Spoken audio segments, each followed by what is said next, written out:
এই দীর্ঘদিন এই আন্দোলন চলার ফলে বিভিন্ন ধরনের যে নাগরিক সেবা সেই বিষয়গুলো আমাদেরকে মাথায় রাখতে হচ্ছে। আপনাদেরকে একটু তথ্য দিতে চাই যে এই আন্দোলনের শুরু থেকেই সমস্ত জরুরি সেবা কিন্তু চলমান ছিল এবং সেটা আমাদের সিদ্ধান্তে আমরাই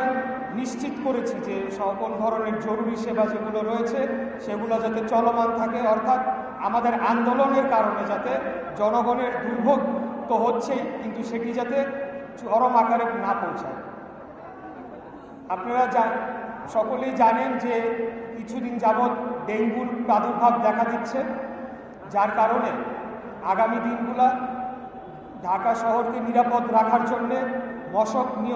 নিধন নিয়ন্ত্রণ যে কর্মসূচি রয়েছে নগর ভবনের, সেটিকে বেগবান করার জন্যে এবং সেটি যাতে চলমান থাকে সেটি নিশ্চিত করার জন্যে আমরা আজকে থেকে ধারাবাহিকভাবে যে বিভিন্ন দপ্তরের যারা কর্মচারীরা রয়েছেন তাদের সাথে আমরা বৈঠক করছি। আজকে আমরা 70টির অধিক ওয়ার্ডের কনজারভেন্সি ইন্সপেক্টর অর্থাৎ পরিচ্ছন্ন পরিদর্শক যারা রয়েছেন তারা দীর্ঘদিন যাবৎ আমার সাথে দেখা করতে চাচ্ছিলেন। তো আজকে আমরা তাদের সাথে বসেছি, তাদেরকে আমরা